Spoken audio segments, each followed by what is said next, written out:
Hey, this is Liz, and you're listening to the SouthCack Syndicate Podcast. Boom. Back. We are back. Episode number 4. 4. Right? I think that's it. 4. Maria, how many did you listen to? I listened to 3. Then it'd be So- 4. Welcome to episode 4. Today we've got Rhea Smith with us as our special guest today. And, we're going to talk drag racing. We're going to talk motorcycle shop. We're going to talk real estate. We might get into some Airbnb, some state politic, government, things like that. Yeah. Useless and useful. Yeah. You know, knowledge. I'm biased on the drag racing side, but Sure. it's a business podcast, so we're going to try to. Well, drag racing's a business. Well, that's doubt. true too. If You're you right. don't like You're absolutely making right. money, then drag racing is a Yeah. business. If you like to spend it. Yeah. That's right. There's some people that make money, obviously. Yeah. Otherwise, it wouldn't stick around. Like, I guess the track's probably making money. Promoters are making money. The sponsors are probably making money selling product. Maybe. through these Maybe. folks. Maybe. That'd be interesting. I mean, John Force is a guy I yeah. recognize from childhood, right? That's Sure. The GTX car. Was it GTX Motorola or something Yeah. like that? Yeah. But today, like if you threw SouthCack Syndicate Podcast on a NASCAR, would we get a lot of traction? No pun intended. Would we get a lot of traction there? It depends on who it is. If it was somebody like a John Force who could pretty much sell anything, you know, Maybe. yeah, Driver personality matters. for sure. And that's Great deal. honestly, that's everything nowadays. It's how you market yourself. You know, I actually watched something the other day. It was talking about UFC fighters, and it was like the best fighters don't make the money. It's the ones that sell the tickets. Right. You know, and that's everything. Well, there's a reason Danica was the driver. And To not sell- her, Danica Patrick. Yeah. and not her sister. To sell tickets.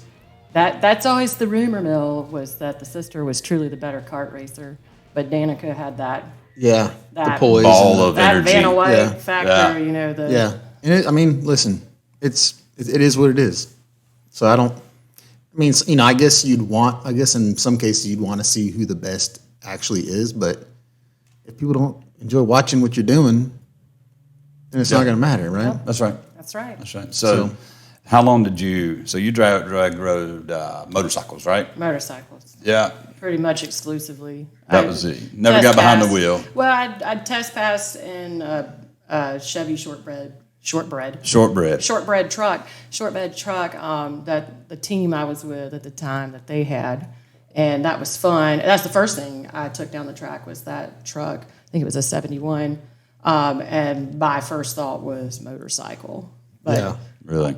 there for a long time, my first thought was motorcycle. My first thought was, how could I get as close to that pavement as possible?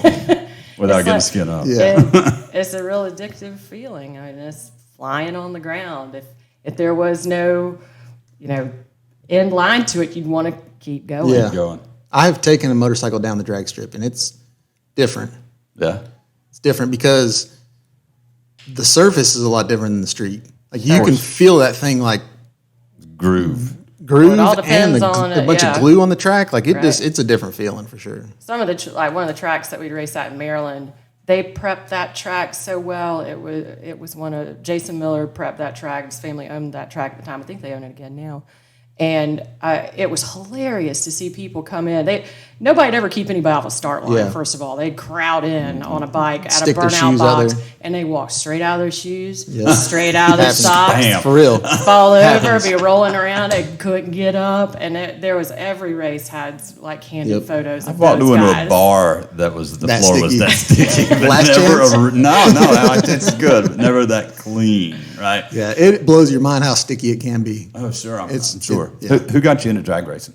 Well, really, the path of getting to the track in a past life, I was the spokesmodel for the Greenville Harley-Davidson dealership and Quaker Steak and Lube that's right there off of Woodruff Road. They're side by side. They Love that place. Yeah, they used to do a pageant called Miss Chrome Drive. So that was a pageant that I won. I was definitely not the prettiest gal, or definitely wasn't the one with the biggest boobs. But they picked me in that bikini pageant because I was the only one with an M-class Yeah. license. Yeah. So They're like, that My family's always had an affinity for motorcycles, motorcycle culture. My uncle owns a local shop here at Kiwi Motorcycles. His son is in R&D at Harley Davidson out in Arizona. So I've got a background in it. My whole family has bikes. And one of the gals that worked at the dealership, worked in the apparel department, she was hooked up with another gal that they wanted to start going to the track, racing, doing a little bit of wrenching. I never cared for that. I just want to drive and go fast. And so they knew I could ride a motorcycle, so they figured I had a halfway brain for it and took me out there to Greer Dragway, right back in behind that mill village there. And I made my first pass in that Chevrolet and was very hooked to it. That's awesome. So real quick, because I really want to get into the real estate side. I'm sure you do. But are you familiar with Matt and Angie Smith? Yes. Okay, so I've actually done some videos at their house before. Oh, cool. Yeah, it was a great experience. We'll have to get into that later. Drag racing is a super small world. Yeah. Ray Murphy here in town. I don't know if you know Ray with TNR Graphics. Okay. He works on a number of different big NHRA crews. He does, yeah. He's pretty talented. Yeah.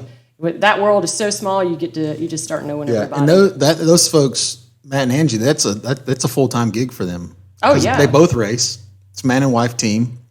They're very good. They don't have any other job. Like that's it. They're just really good. Career racers. Yeah. There's race cars. No, motorcycles. Motorcycles? Yeah, pro stock bike. Cool. Yep. So, anyway. Go figure. How many women are in that industry? A lot. In that sport? So that's one of the things I've always loved about drag racing and the NHRA is it is not a boys' club. No. And those glass ceilings were shattered many years ago with like the Shirley Muldownies of the world. And I could go down a long list. I won't. But to be honest with you, there's more female athletes in NHRA than any other, if I had to guess, any other co-ed sport. I would say that's accurate. In fact, when Danica was, I guess it was the Daytona 500, she was the pole winner, first female pole winner, and there's only so many women that people in this area know to call for a quote, and WSBA called me and wanted to do an interview. What do you think of this groundbreaking history? I'm like, well, you should look at the NHRA where this has been going on for 30, 40 years. Championships. Yeah. The winningest female in motorsports at that time was Shirley. And well, you got Jesse James's ex-wife. Yeah, Alexis DeJoria. Right. You got, what's her name? Sam Pay. And you got Angel. Yep. And then Erica Enders. Erica Enders She's and a big Pro winner. Stock Motor. The Force Gals. Yes. Of course, so there's a ton. There's probably players. 7 or 8, and they're like top. My favorite, just because I think she's hot, is Leah.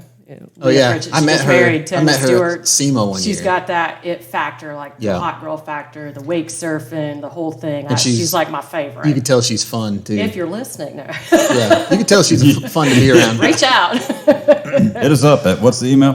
SouthCackPod at Gmail. Yeah. SouthCackPod at Gmail. Yeah, hit I'm us sure up. she's pretty busy with Tony Stewart. So. Yeah, they're like dating. They're newlyweds. They're married now. Yeah. They are not. They're more than dating. They're more than dating. So power couple. Yeah. Yeah. So go ahead. No, go ahead. What's your stretch of drag racing? How many years did you do that? I probably about 7 or 8 years that I was really consistent in going, and a lot of it was the team. It was an all-girls team. It was really, really fun. It was like a weird sorority to be in. Different haircut back then. Different haircut. I definitely different lifestyle. Definitely had a mohawk for a while, and that was a look. And I was told that if I was to have that hairstyle again, I'd have to find a new place to hang my real estate license. So interesting. So you were doubling the racing during the weekends and real estate during the day job. That's right. I that time when I was racing the most, I was working in operations for a big firm, for a big franchise real estate firm. So I had weekends off. I wasn't in the field. I wasn't in sales. And I, like you guys, I get bored really easy. True that. And I was absolutely bored to tears behind the desk. I took that job to get out of retail. I'd spent my degree is actually a BS in retail, a major in fashion merchandising, and I spent 6 years in corporate with Target. From everything from asset protections, like busting shoplifters, that was a thing I used to do, and to just regular store side management, which I quickly burned out. So I took that job to get away from that. Yeah. I did my time in the seat till the point I was so bored and just really overseeing these really big checks slide across my desk from people that didn't have real big brains. Yeah. I thought, okay, How are they doing that? this is not that cerebral. I think I can do it. Yeah, You know, It's not that cerebral. It actually is, but at that time, you look from the outside looking in, I had a different opinion No instead of doubt. looking Yeah. out. But that was how I balanced it, and as I shifted into really that full-time sales career, you get addicted to that. It's No funny doubt. that you say that because I've actually kind of noticed that too, where I'm like, how in the heck did he do that or did she do that? Relationships. I agree, but I also think it has probably more with the relationships because I 100% agree with that. But I also think that the people who carry the risk get paid, and some people that aren't as they're just a little bit crazier. Yeah. They'll take more risk, right? And so I Right. think that's what I see in those people. I'm like, how he doesn't even seem like he has a head on his shoulders. The thing is though, he's willing to take the risk. Take the risk. It's funny, my last drag racing partner, his big Sea Ray boat, its name was Risk Reward. Yeah, That was no the boat doubt. name. No Yeah. doubt. I guess the key is though the smart ones take the risk that has more upside than downside. That's because you just take stupid risk, then you're just stupid. It took a long time to get to the point that I felt comfortable, felt successful, felt like I knew what I was doing. I Yep. started selling in 2013, and for the product I sell, the waterfront kiwi, that was still considered bottom of the market. We weren't recovered Right. at all in any sense. So I started at the bottom intentionally. I felt like that was a time to start, and it took me 8 months to close a deal. I didn't know I could live for 8 months without a paycheck, but somehow I did it between that and like Jack Daniels promos. I was able, nobody repoed my Honda Accord, and it worked out. So Great. it was an interesting. That's a side hustle. Yeah, that's right. Modeling for Jack Daniels to make the Oh, car this, payment. this gal was the queen of the side hustle back in the day. Oh, Hey, you got to man. do what it takes. A limited term opportunity where you got paid then and then you didn't do it anymore was for me. Yeah, buddy. I love a good side hustle for sure. Right on. So, back to you talking about you started when it was at its lowest point as far as the market goes. I think that's a great place to start. Sure. Because you get used to that. And as long as you can always reflect back on those times, you're like, I've been here before. Where you came from? I've been here before. Yep. That's right. Fortunately, I didn't see the big crash. I Yeah. was still in retail at the big crash. I did actually lose a job in that crash. Target decided on corporate level that was, in our most dire financial scenario, the time to cut out the position that, Right. research theft and fraud, Yeah. when people are probably considering creating I actually a little theft and fraud. bought some Kiwi real estate, waterfront property after the crash because I was on the other side of that. Like, if I ever had a chance Yeah. to be able to buy some property at a good price, right now is the time to do it. It was totally different because we had so many acres sitting undeveloped. And what had been released out there into the market, that was what it was. But you knew there was a shadow market behind of more development coming. And also people that weren't listed that would love to sell, but they were so upside down, they just couldn't stomach it. So there was a market of stuff sitting. It's totally so different from today. Did you make money on that deal? I remember that. Lot. No, I just kind of broke even on it. I think the problem with me, and you would know more about this too, but for me, I bought a lot that I could afford. It wasn't like a point lot or what you'd consider like a super high dollar piece of property. It was in a great little neighborhood. It was in Clearwater, Oh, yeah. Abaco Lane, I guess. Yep. Anyway, so it was in there. Great little. Sold a lot of Clearwater over the years. Yeah, it's this one little street. All the lake homes are on the left, and that's it. Like, there's not, there's HOAs are like $300 a year or something. It was super cheap. It was like perfect for me. Back in a nice little cove. But what I found when it came time to sell that thing was the people that want to build, they have money, and they want a lot. They want to pay $1 million for a piece of property and then build a $3 million home or whatever, right? Versus, what I had was like, at the time, you'd probably put a $400,000 or $500,000 house on it. It was a $150,000 lot. Was it down Bimini? No, it was right there. It was right there on Abaco? As soon as you come in, as soon as Bimmy breaks off, it was like the third lot on the left. I think I resold that. Oh, really? Not long ago.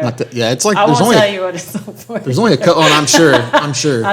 It'll hurt your feelings. So I bought it. I put a dock on it. I did a couple little things. I think when I got out of it, I ended up just breaking even. But the problem was there's no market for it. Yeah. Because the people that want to live on that kind of lot and that kind of house, they just want to buy the house and move in. They're not builders. They're not trying to build their dream house. They just want a house on the lake, and they just want to buy one and move in. So they just, instead of buying property, they just go buy something that's already done and move in. Right. For the same money, basically. Basically. So I think I ended up selling it to a builder. Okay. Hey, Liz is here. Do you want to refill? Yeah. When you get a second. There you whatever. go. And you're good, Greg? I'm good. So, yeah, it was one of those deals. It was a learning lesson. I've never actually done that well on dirt. I love dirt. Land is my middle name. I just can't. Literally, land is. You took that market and ran with it. I should have gave it to you then, because I had an interior lot in Sunset Shores. Yeah. And kind of sat on that thing forever. It finally sold not too long ago. But anyway, enough about me. Yeah, And your break-even deal. all my land deals were break even or losers. I should have spec'd the home on it. Is what I should have done. I'm telling Yeah. you, this last, I don't know, what y'all certainly have a term for the peak and what happened in real estate. Is there like a slang term for that? Like Peak and trough. Well, I mean, I described it as standing in lava the other day. Yeah. Oh, so one point that I wanted to make. I had somebody a year and a half ago, maybe right before the pandemic, or when the housing had peaked, Sure. or close to peaking. I had somebody talking about an agent locally and how good they were doing and whatever. And I said, listen, if you're an agent right now and you can't make money, something's wrong with you, because the market is smashing. It Where you was interesting. Yeah, though. where you find the good agents though are the ones that can survive the 2008s, Oh, yeah. because that's when you see how good they are. Apparently, they did Jack Daniels promos. Yeah. Yeah, Well, so- we're just very close to 30,000 Realtor members in South Carolina. We're just Agents? Realtor members. So, What's the difference Yeah, between a member that's- and an agent? so a real estate licensee means you're licensed by the state to sell real estate. you take the class or whatever, You right? take the class, you pass the exam, you file for your license, you get your fingerprint background check. The state says you're good to go to sell real estate. If you want to join your local board and have access to your local MLS, like ours here, they're Right. owned by the same entity. It's not the same entity, but it's in the same building. Right. You join the board of realtors, your local board of realtors. Not every board of realtors owns their local MLS, though. Like you can use Columbia, that market, for example. They've got an Broke up. independent MLS. So that's the difference. A realtor member also adheres to a code of ethics with articles. Gosh, I've just had a code of ethics training. Is there 16? None of my SDR family listening to this. Oops. Don't hold me accountable that I forgot how many articles we have. But either way, you're upheld to a code of ethics that you're going to do better, be better, Sure. and Do what's protect right. each other, protect the public, Yeah. and so on. So those Right are the on. differences. But anyways, the point being, our nearly 30,000 realtor members, I think it's right around half of them have only been in the business 4 years or less. So they have not seen Yeah, they haven't seen this. anything. Yeah, but everything's been good to this point. insanity. Yeah. And it'll be a shift that some people can't handle. Actually, they started at the top making more money than they expected. So when it gets back to normal, they're going to think they're losing out because the baseline where they started was this high. And I don't even think it's a money thing. I just think ease of sell. Right. Houses were on the market for 3 days and they were selling. Like, Yeah. there's a lot of agents out there that That's think right. they're gifted. And Sure. it has nothing to do with that. It's Nothing. the fact that there was no inventory and there was tons of buyers. No inventory, and you have to wonder, did they actually hit the price right? Right.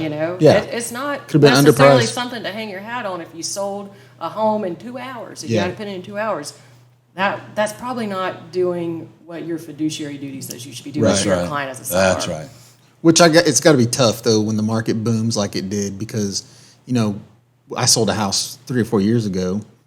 I had an agent come out, tell me what it was worth. He told me it was worth like 50 more than what I thought it was worth. I was like, "You sure?" And they were like, "Yeah." Put it on the market, had an offer the first day. Well, then for me, I went from one extreme of, "Are you sure?" and then to, "Man, is that too cheap?" It's like, It's too late. yeah. Yeah. So, and I had another competing offer, like same deal. So, I think they did what they thought was probably right.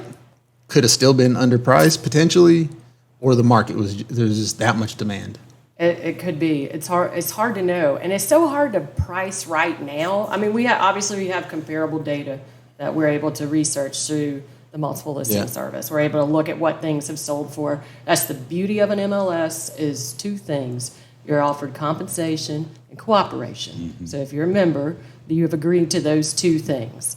And being able to have that data, that helps you find that price for what you think it's going to be. Yep. But with so much shift going on in flux, and we live through a time where one tweet could change the entire course of a day type thing. It can be hard to nail down what you think the exact price is. And I think that a little of that's going on in the market now, where folks are listing really high and going, we'll figure out if we got it right.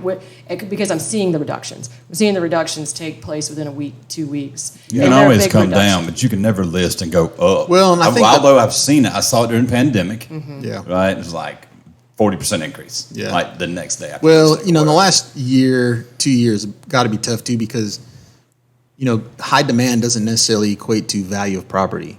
Right. If you just have a couple people that are worth to pay more than what it's worth, well, then now that hits the comps. Sure. So then the next house is like, well, mine's worth what theirs, or it could be the other way, I guess, too. And the fact that things change so fast. If you're selling something and you're comping a house that was sold a year ago, well, that's not even a year at this point. I mean, it used to be, I would look at historical data for a year. It used to be that was the way the lake market worked. It took a while to get a buyer for that type of property, but a year is too long now. It's the window's tighter. 6 months, 3 months. It's got to be a lot tighter. It's so much tighter to keep the data that's relevant for that specific property. And all of our lake property, a lot of times my clients want to know, well, what's the price per square foot? What can we expect? Price per square foot on this waterfront house? I'm like, well, you can expect to not ever ask me that again because it's not relevant. Yeah, it isn't. It's dependent on the dirt that it's sitting on, the view that you're looking at, which is subjective. A view means how much water frontage, all those things, and the house will be what the house is. And a lot of times, what I'd find with my buyers is they'd see, well, why is this house so nice and the lot is so terrible, but this lot is so great and the house is so terrible, and they're looking within the same $100,000 of price point. Right. That's the value of the dirt. Yeah, you're paying for one or the other. One or the other. Yeah. So what happened? What made the real estate market go? A number of things. First, a couple $1 trillion in the economy. Right. That couldn't hurt. $1,200 a check at a time. Yep. We're paying back a 40% increase in recession. Yeah. I'll tell you that when I talk about real estate, I'm usually always talking about my real estate, my market, because real estate is hyper local. We used to say real estate is local, but it's almost hyper local at this point, down to the HOA even.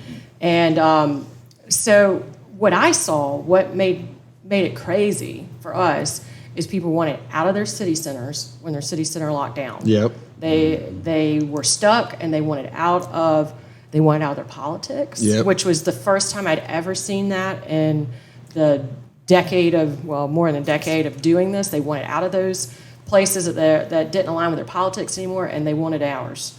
And that was a huge driving force. And the fact that there was a lot more accessibility to work from home. Right. So it's like, if I can work from anywhere, I'm getting the hell out of this place. And we're in a unique market. Like if you hadn't been here, I mean, geographically we are in a paradise, an island. Yes, my personal opinion.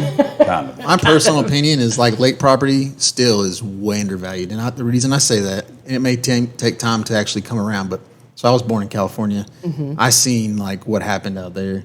I moved out here and I was like, man, this is amazing.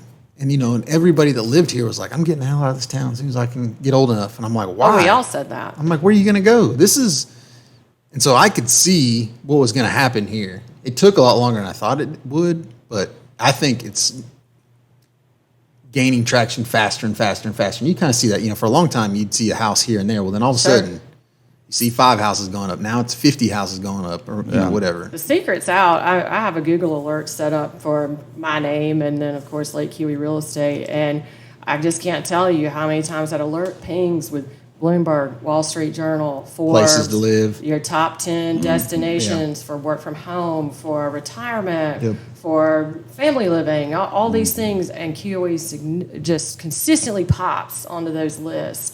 So the secret is Yeah. out. Whereas we used to advertise at the Atlanta Boat Show. It used to be our biggest buyer base Try to get was people to Atlanta. come up this way. Yeah, and they'd walk by. We had these big, beautiful photos of the lake, and where is this lake? We've never heard of it. And Yeah. it was always so shocking to me. It's like, how have you never heard of this? You're our key demo, like Yeah. our lead on second homes. We're never going back Yeah. to the boat show. We, Those days are done. We're in National Geographic. Did you know that? Yep.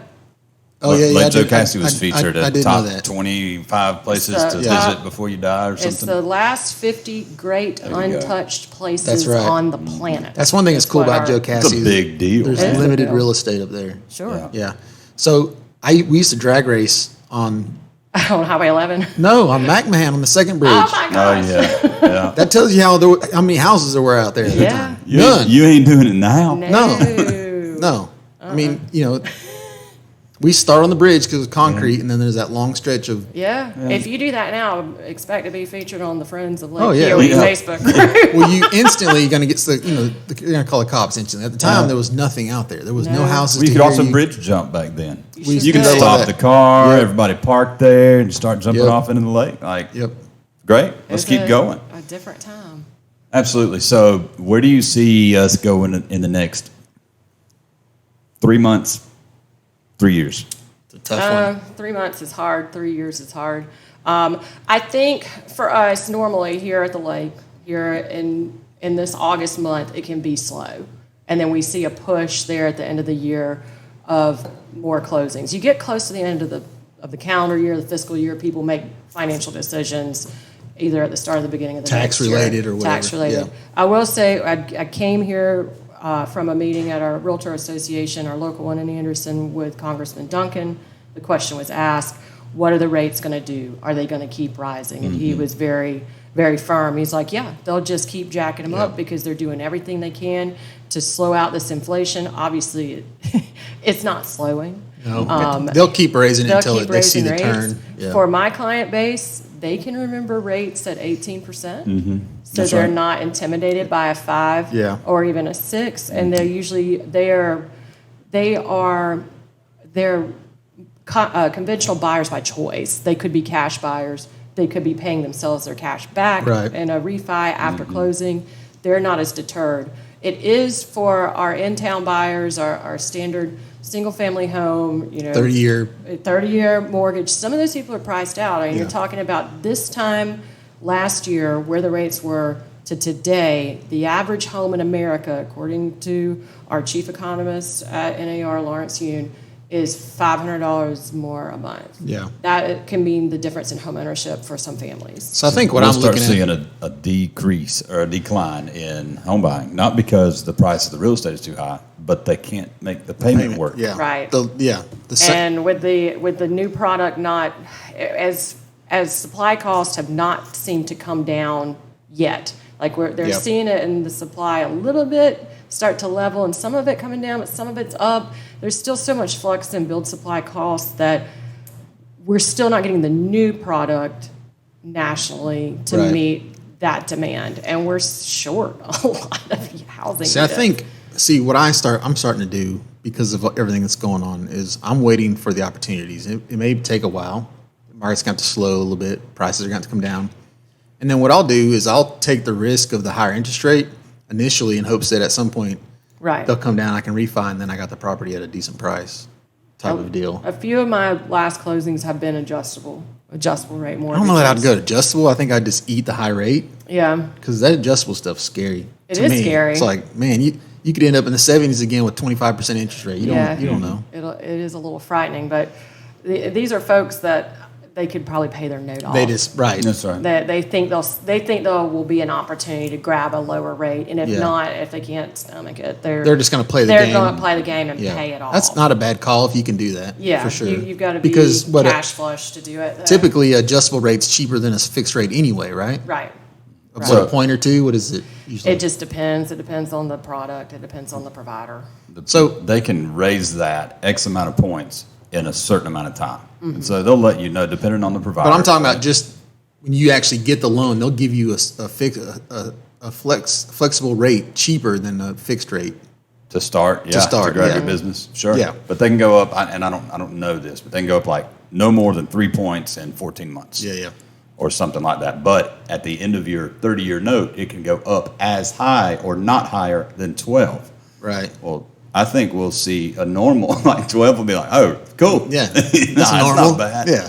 We talked about inventory. Matter of fact, it might be cheaper than what the fixed rate would be at that point. Maybe. We talked about inventory a little bit on the lake, and I remember talking to you a while back, and you're like, we have 4 homes.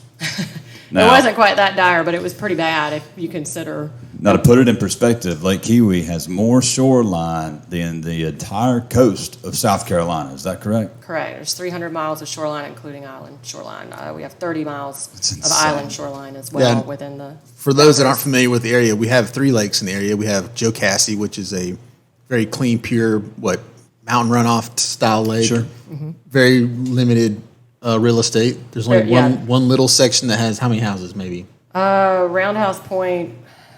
I think the total lot count on Joe Cassie is either 40 or 42. I can't remember. It's not very small. Yeah, Roundhouse Point and Fisher's Knob. And Joe Cassie then drains into Lake Kiwi, and which is the one we're talking about now. And then Lake Kiwi drains into Hartwell, which has even more, not as good of a lake, but it has more shoreline than even Kiwi and does. Boundaried by Georgia. Mm-hmm. That's right. As well. It is. So it covers 2 states. And it's 2 different deals. We got the nuclear station runs Kiwi versus And Joe Cassie and the Bag Creek project. And the Bag Creek, but then Hartwell's done through Army Corps of Engineers. That's right. And we got to give a shout out to sweet little Lake Tugelo too. That is okay. Well, and there's a lot of don't tell everybody about that about the Bull Sluice Lake. I won't mention any of the other ones. There's a lot of nice directions too. I actually like the little lakes. I've become fond Crystal of Lake. them. Man, I Crystal live Lake. on a small private lake. We go to Whitewater Lake. Yeah. Up there. Cherokee. Cherokee. So really Oconee, cool. we're in Oconee County, and Oconee, I think, is by definition land beside the water. Yep. And Cherokee in is Cherokee? land beside the water. Kiwi is place of the mulberries. There you go. So what's the current inventory, housing inventory, not dirt? Not dirt, just waterfront, single-family homes. Sure. I think we're sitting at, including under construction or new construction, right at 44 listings. So back a year ago, we would have had 15, crazy. 16. Right. So the inventory has increased, but it's not in the price point that a lot of our buyers, well, it's not necessarily our buyers. It's not the price point that you think it's going to be. Yeah. It has really skyrocketed. And as we see this thing soften, I don't think the pricing is going to come down.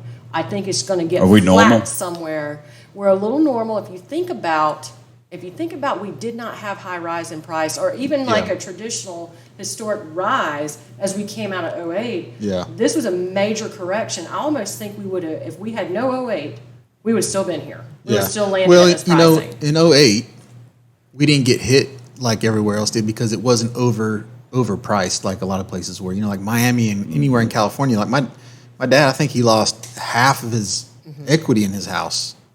I think he lost $400,000 or $500,000 in the price of the house, basically overnight, because everything reset, and we never went through that here. But that's because I think out there the houses weren't worth what they were saying they were worth, right? And so when the reset happened, it just brought them back to what they were supposed to be at. Whereas we were pretty close to what they were supposed to be at anyway, and we probably had a lot of influx too from, you could sell a 2,000 square foot house in New York, move down here, buy twice the square footage for half the money, probably.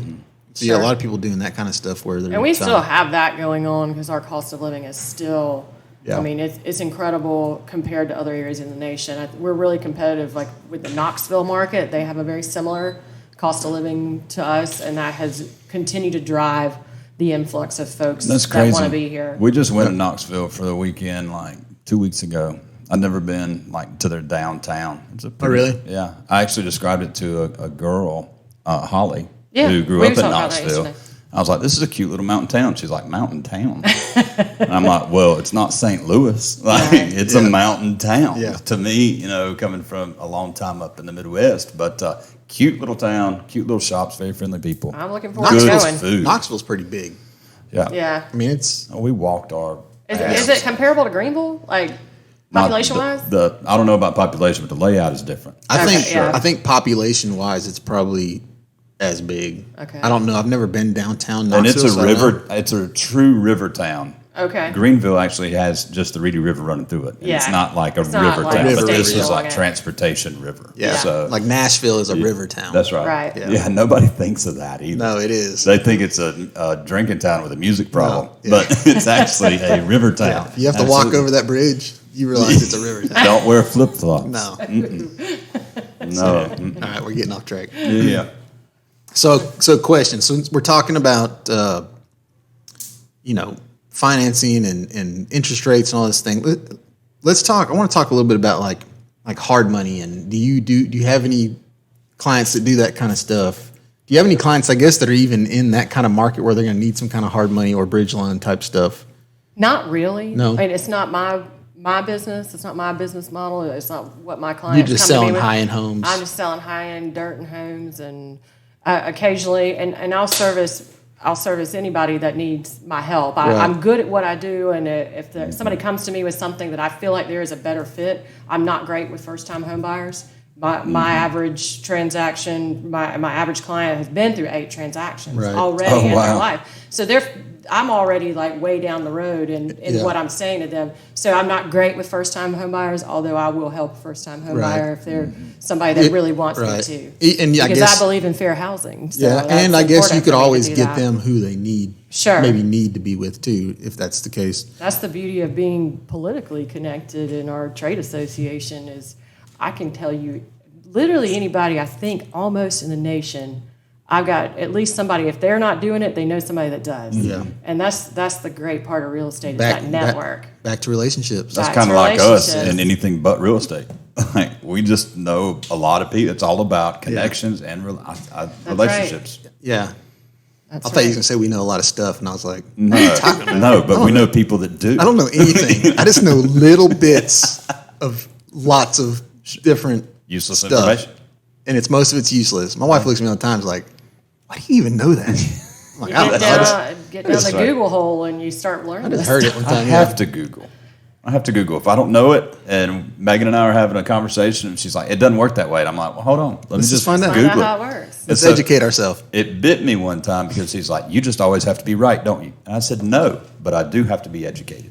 There you Yeah. go. So if neither one of us know what the right answer is, Yeah. I'm looking it up. Or if I'm wrong, let me educate on myself on why I'm That's wrong, exactly so I right. can figure out why in the hell I thought the way I did Yeah, before. you can't tell all women that. Like they just No. think you're trying to prove me wrong, Yeah, aren't you? yeah. And actually, I'm not. I just want to be better educated Yeah. for the next time somebody asks As me, "Are long there as always you two don't red lights?" mansplain to us, we're fine. Well, that's Mansplaining. probably the problem. It could- That's it- probably it the problem. could be. Yeah, It could a little bit. yeah. All right, so no hard money lending, no. So that's I don't know why I'm interested in that stuff. All right, let's talk the difference between a broker and an agent. Oh, that's a great one. So, and I'll speak specifically to the state of South Carolina, which is where I practice. An agent is a licensee licensed by LLR, which is the government body that oversees us and many other trades. Each agent will house their license under a broker in charge. So you can also have a broker's license as an agent. Yeah, okay. I was going to get into that too because I knew that That's confusing existed. to the Yes. public. Each office will have a broker in charge. They may also have other brokers. They just have a further level of education on license law. I do not have a broker's license. I probably should in case Andy, my broker, and significant other was to drop dead. You could just take over. There's provisions in the law. Right. If he were to drop dead, I don't know, that would be a whole different scenario. But somebody would need to continue selling, Right, the right. transactions that we have under our belt. So the broker in charge oversees their licensees. They are the person that it's not necessarily that an agent reports to, but they're overseeing the transaction. The entire point of license law and being licensed is to protect the public. One thing, a common misconception is that the public has and that new agents may have going in is that when you go to real estate school, you do not learn a thing about selling real estate. Nothing. You learn laws. You learn license law, how to protect the public, keep yourself out from getting sued and from Right. out of handcuffs, honestly, because Right. there's a lot of instances and there's a lot of agents that don't think this way but you can put yourself in scenarios where you're accidentally practicing law and license, which is, that's criminal. Which is why, and I don't know how true this is, but I've heard if you're going to be a real estate investor, kind of like we kind of dabble a little bit, him more than me, you don't necessarily want to be an agent because then you have to disclose that to the sellers, and there's all these things that you have to worry about law-wise. You see it on Zillow all the time. A house for sale, you click it, it's like, first thing, agent owned. Yeah. Well, that is in license law. License law requires you to disclose your license status in your advertising, and then on page 1 of the contract, if you see I don't know what difference it makes, though. Why would I not do business with you if I wanted the real estate? Because you could harm them. Yeah, because know more than they, but also as a buyer. So, like, and the way I think about it is if you came to somebody as an agent wanting to buy something, me personally as a seller, I'd be like, why would they want this? Am I missing something here? What's the, So anyway. If I was an agent, I'd hate it because you get your first eyes on it, and I'd be like, oh, I'll take it. Yeah. I know somebody has that problem. And I'll take that. And you know what? We do. Yeah. That is We're a gonna problem. we'll have him within on as well license one day. law. It can be a problem because if you're the one that has been solicited to sell something and you want it, your duty, your fiduciary obligation is to get the highest and best price. Can you prove that you did that? Oh, yeah. And if you go down and stand in front of the real estate commission, Interesting. they're going to ask you that. Interesting. So And you may lose your ability to tell me why practice real estate. why can't I tell you as an agent, my buddy Kyle wants to sell his house, but just give me like $1,000. Because you're not licensed. I understand that. You But why is cannot that a big deal? Because in the state of South Carolina, you must be licensed in order to receive any type of commission or referral. Now, That is a requirement of the law. I was under the impression there could be a one-time fee, maybe like a referral. I don't know if referral is the right word, but Well, you it's could, absolutely- but that's it what it couldn't is. be based on percentage. Am I right? Wrong? Is there some kind of? I hope Andy didn't hear that. I think she's saying that You you must cannot have- if receive you- money, period, from the agent. If you are going to refer in a real estate transaction in which you receive money, you have to be licensed. Period. You can be inactive. Period. That you can go to. Okay, there unless- are referral companies that you can hang But license with. unless I had it under contract already, then I could sell that contract to you, right? Yes. wholesale that? I can sell that contract to you. Right. But that's not the real estate I hope agent. that Andy's not listening. Wholesaling is a huge Well, topic at the real estate. Well, commission. and I mean, I hope Andy is listening because this, for me, this is like we're just trying to learn. That's right. Sure. It's not like I'm. There's no laws being broke by selling a contract. I have something that you want. I've got it under contract. Yeah. I'll flip the contract for X amount of whatever I see the Right. value of the contract to be. Yeah. And then flip the contract to you, and I'm out. Now you're doing the closing with the agent. You know what's crazy? Though? I'm gonna put a pin in that. Just gonna put a pin in it. Let's just Don't put a drop pin this. in that Let's one. drop this talk. Okay. With the 4 people that I flipped contracts to. What's funny is Do not come forward. What's funny is that you and I are more of like the wild, wild west. Of course. We want to be at least. Not that Of we're. course. Well, Not that we're I will say that the wholesaling activity is very much being looked at by the real estate Is it? commission for protecting the public. Yeah, yeah. You see the signs on the corner that says "We buy ugly houses." yeah. That, and a lot of times, is Yeah. the wholesaling. And a lot of that happens through door knocking, death. Right. There is a level of taking advantage of people. It is. And then they're just flipping that to somebody who doesn't have time to go look for those deals. I just don't get the harm in that at all. Because Well, and honestly, that seller didn't get their highest and best price there. But they weren't represented either. Now, if you had bought that house and closed on it, or that land and closed And then on sold it, it. Oh, you don't and want to do then that because then you got resold it. short-term capital gains. Yeah. That's bullshit. closing cost, all this stuff that goes I on. ain't with doing that, but I'll pick up a contract of of high, not a high value, but a If high it's- equity contract. And be Yeah. like, that's going to be The worth problem something. here's the. I'll get down to what the problem is. The problem is when that is not disclosed to the seller. Yeah. That is the problem. that is- If the seller is in agreement, say I'm gonna purchase this and I'm gonna try and resell it. It's too late because it's already under Well, contract. now that you say that, though, I think you have to do that. I think if you're a wholesaler, you don't. Because I was under the impression that you go to these people and you say, listen, I can find a buyer for this house at X. Let's get it under contract. You don't have to worry about, all the waiting and whatever they say. I don't know how that works. I've never done it, and then they just say, "Hey, I'm gonna go find a buyer for you right now. We don't have to list this That's house." it's a whole nother difference in what I'm talking about. If somebody came to me and wanted one of the buildings on Main Street and say, "I'll give you $900,000 for 220 East Main," Yeah. and I was like, "Okay, we'll put that under contract." If somebody goes to that guy and says, "I'll give you 1.2 for 220 East Main for the contract," yeah, then I'm still getting my 900,000. Yeah. He's getting 300 extra. Yeah. You know? Do you know they're shopping the contract? But I think I don't have to. It's not my business. All I'm required to do is receive $900,000 for my closing. Yeah, and who it comes from, if they want to flip the contract, that's fine. Yeah. I won't speak on behalf of the real estate commission. I get what I you're would just advise that this is being looked at, greatly and I think I know why, because kind of from what I've heard and what you say is it makes a lot of sense, right? It's a different, it's commercial, it's a little different. Correct. That's different than grandma, yes. that's... I think where you're coming from is what happens is you'll have a death in the family, right? And they got Uncle Bob's house, and they don't know what it's worth. He's had it his whole life. It's been paid off. It's 100% equity to them. Mm-hmm. And so for them to get whatever out of it is good, right? Sure. And so somebody's, kind of filtering through the obituaries or whatever, and then they just contact that person saying, "Hey, I seen where Uncle Bob died.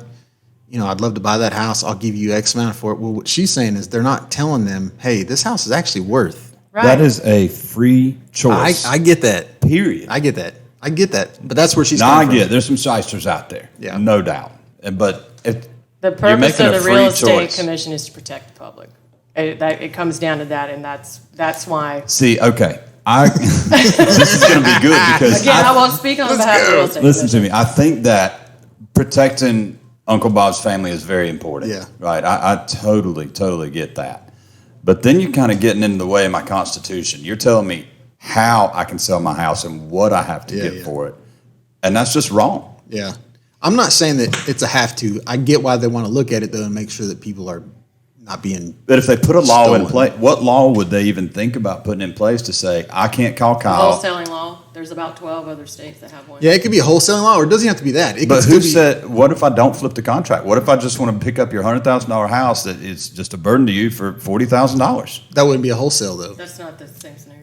They just what she's saying is they wouldn't allow you to flip the contract. But I think that they could keep the wholesaling and just make a law that says, "Hey, you have to get this house appraised, or there may be like one extra step for a contract to happen." That way, the seller is actually aware of what the price, the value of that house is, regardless of what they've told them it's worth. Type of deal. I'll tell you the two ways that people get in trouble at the real estate commission. Number one is trust money. If they've released trust money that they didn't have the written approval from both parties of how they were going to release it, that's the number one way to end up in trouble. The other issue is disclosure.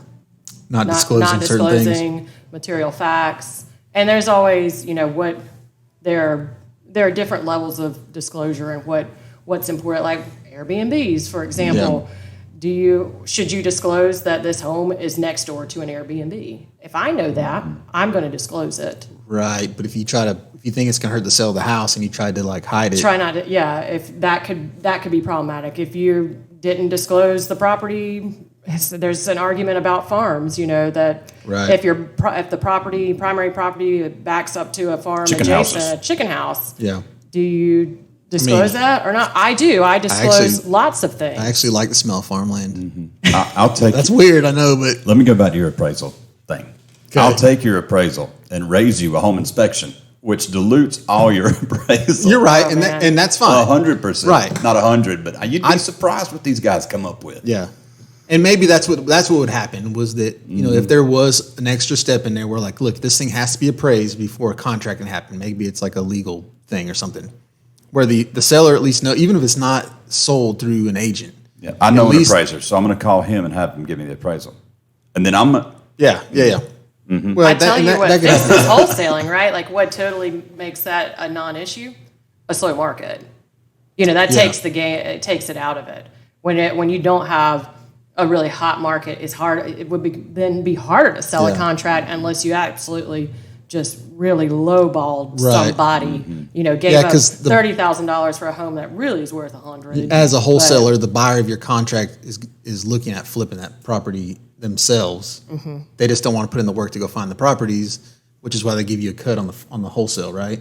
So what you're saying, if the market comes down and these guys then they can't just unload a yeah, bunch it of goes inventory, away. yeah, It becomes not a problem. Right. It's interesting the problems that a hot market creates and problems that a Cold market. a cold Yeah. market they're different things. It's interesting. cool. So you mentioned Airbnbs a second ago. Can we Listen, jump I into love that to for a talk second? about Yeah. Airbnb. I was turned down by O'Brien, the CEO, for an interview. I was asked by Oh, the state really? association to interview Brian Chesky. Is that how you say his think so, last name? He's the CEO and I think creator, founder of Airbnb. So I love talking about it. That's part of our strategic plan as a state association. We're talking about short-term rentals and their impact on the market in general, Yeah. and real estate in general. I heard a So funny story about how Airbnb got started. South by Southwest was going on, air mattresses. right? And one of the guys said, "Let's just rent out some rooms in our house and do that." Yeah. And they were like, "Okay," and they filled their house, and it was like, "Bam!" Yeah. Here's an idea we need to take a look Is at. it Now air- they're like a whatever $billion company, Yeah. which is the smartest business plan ever. And they love- don't own real estate, Yeah. and they just take percentage of everything. I love to stay in an Airbnb too.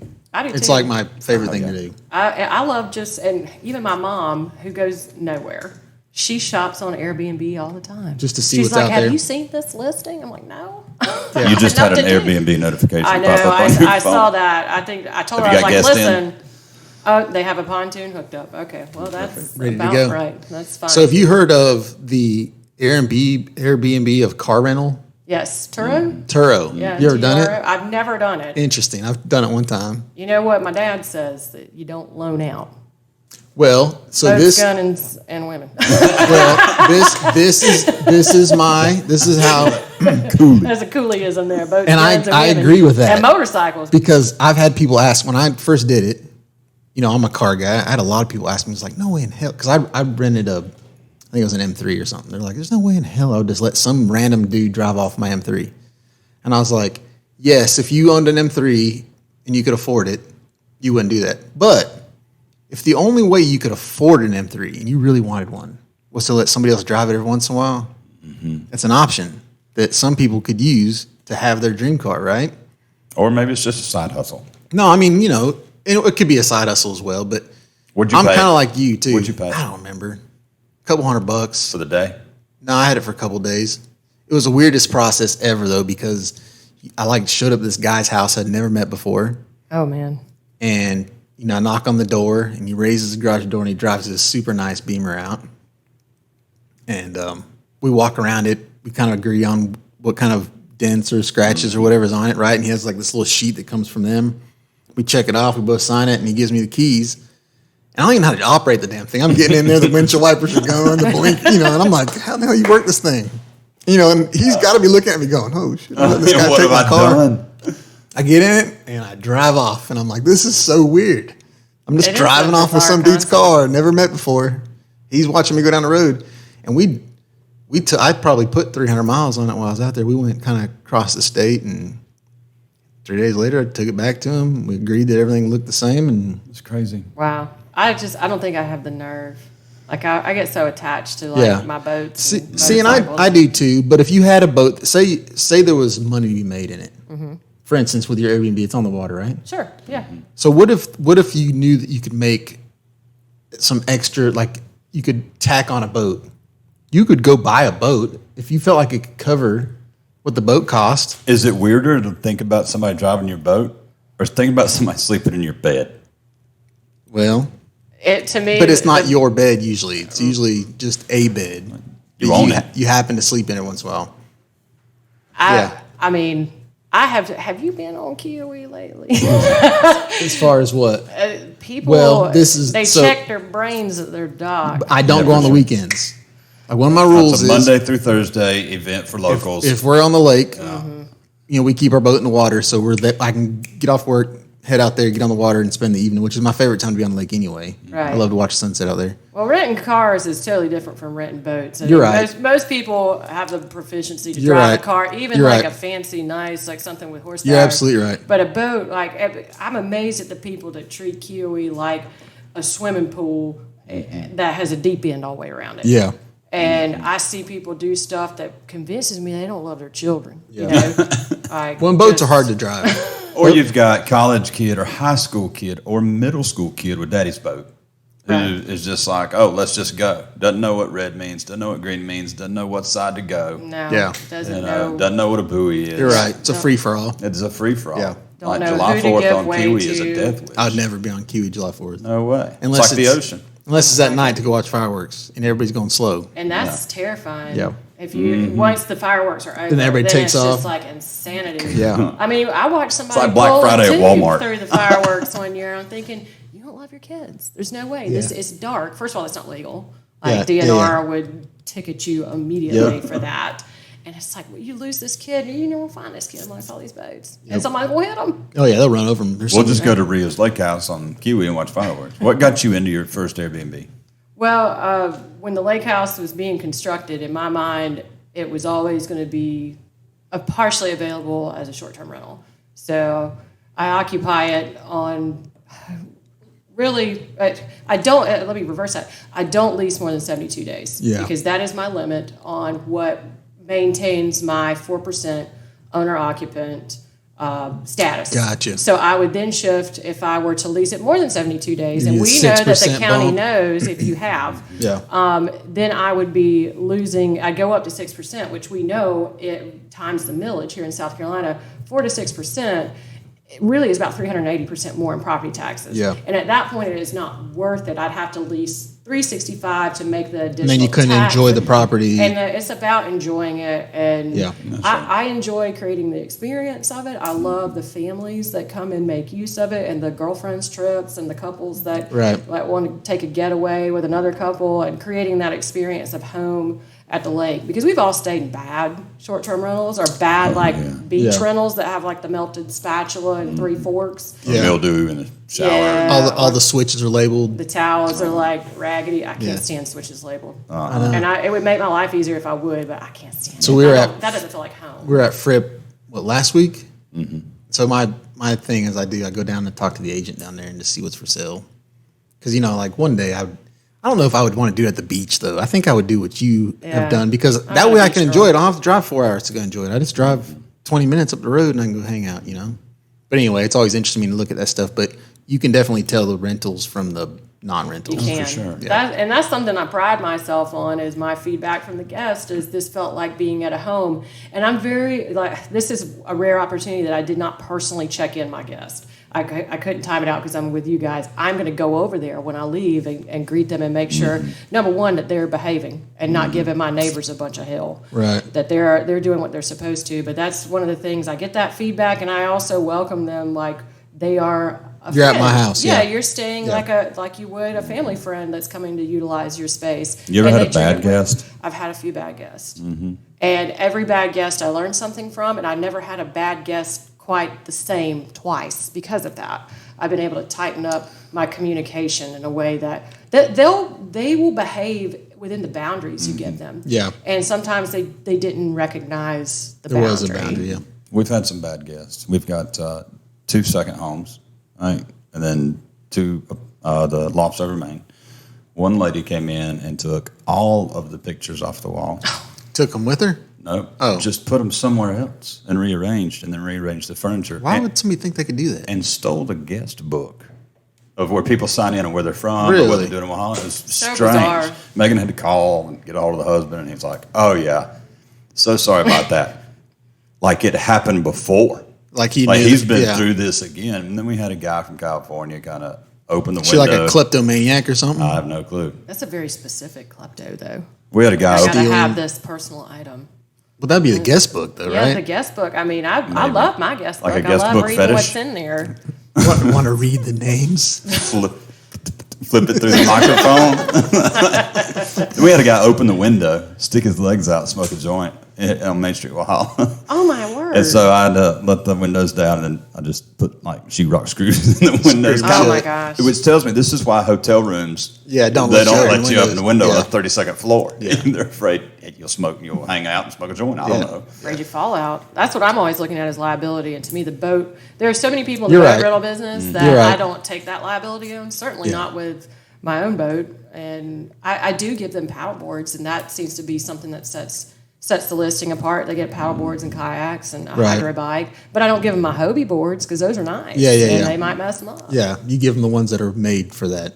Yeah. Any Yeah, replaceable type. Yeah. It was weird when we first started Airbnb. We'll have Megan on one day, and so she had the Tucker Farm cottage down on the other end of the county, and she was like, "Man, I think I can Airbnb that.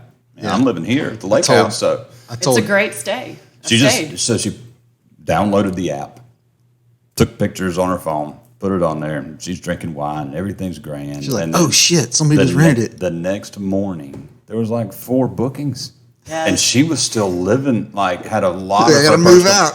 The next day, we have to go down there and grab all You know her what? stuff. That I was just like, so she what could in move the in with world? you. Those bookings were fake. I need to ask her. I gotta about move it. out. I need to ask. Is she here? Yeah. She's right there. Is that true? Hey, we'll get into that later. I thought. Oh my god! So me and Heather was talking about the podcast. You and I are gonna have a conversation. And I was like, we got to get. I said, we're gonna have the wives on one time. Oh god! She's like, no, I'm not going on there. I'm like, why? We won't even talk about business. We'll just talk about what it's like to live with me and Jerry. Oh my god! that'll be it. Oh, the shortest podcast ever. Yeah. Or the longest. No doubt. This has been fun. I learned a lot about Yeah. the real estate market locally for sure on the lake. Covered a lot of ground. We just didn't get into mega politics. Lake Key. You did say something about politics, and I do want to say this because I just feel obligated to say this. You had made a comment earlier that said everybody from like the north and the west coast Right. were tired of their cities and wanted to come here. I just want to say to those people, if you were tired of your cities and the way politics were run, don't get into local politics here. Yeah. Well, we're seeing the Well- influx of areas like Horry County, for example. Tom Rice just really lost his primary seat, Congressman Rice, and Russell Fry was the further right candidate there. And there's a new flux of people. Those people voted him in. Yeah. And that was further right. So kind of that I guess- hear that a lot. Like don't California, my Carolina. Yeah. into In that. Texas, Like, Texas, that's a line. big thing because everybody's moving to Sure. Austin. That's right. Yeah. Because of the jobs, whatever. And there's signs literally that say, don't bring California to Texas. Mm-hmm. This is how I feel about it. Not even like what side. You have to move into an area because the politics, even if you don't change, they may not fit the same type of living. Right. Right? There's different things here than say in a big city or whatever. So you may still be, if you move from a big city and you were more left, right, and you move to a more conservative place like where we're at, that doesn't mean that you necessarily have to change what you typically believe in, but you're gonna have to change at least to fit the area. You have to change your old Right. mindset. They're not city Programming. life anymore. It's gonna, so that right. part's gonna have to change a lot. That's right. Well, even if you look at the parties, like if you look at our state house Democrats, they would be probably akin to like California Republicans. Right. Or Massachusetts. No, you're absolutely right. And I guess that's the Republicans. point I was trying to make is Yeah. like, It's very different. It's very different. We're and dependent- that's the beauty of a united states is we have Yeah. those individual state houses with individual governing, and it's Yep. different state to state. I agree. We saw it happen here locally. It was just a train wreck. Yeah. I think on the last primary, it was a train wreck. So I It just was wanted to get. interesting. I'm glad we're past the primary. Yeah, no doubt, no Say that. doubt. So anyway, I appreciate your time today, Rhea. This is great, and we said this before. Just because we have a guest on now does not mean that they won't be a repeat guest in the future. That's right. I have many topics. This is You can have me back anytime. yeah. Well, we don't have time limits on our podcast. I think our shortest one was about 40 minutes, and our longest one was about an hour and a half, or yep. hour and 40 minutes. We're looking at about an hour, 5 minutes. Oh, that's Not bad. Yeah, That's not a bad. perfect. So that's good. That's perfect. good so time to cut it. That's right. that's great. Any last words, I'm good. Rhea? Where Follow can me people? on all the socials. Where can they find you? I am easy to find. My name is spelled Reah. That's always the catch point. But I'm Rhea on Kiwi everywhere. Facebook, if you're looking for- Instagram. If If you're looking for a house on Kiwi Email or a Realty lake lot Kiwi. on Kiwi, get a hold of Rhea, R-E-A-H, on Kiwi. Or some hard money, or if you wholesale. Yeah. If you're wholesaling, please keep it to yourself. If you're flipping contracts, holler at me. Yeah, talk to Jay. Don't talk to Rhea. I don't want to hear it. We appreciate that. So let's go. Let's just call it quits. Thanks, Rhea. Thank you Thanks, much. Kyle. We're out. Somebody come get me.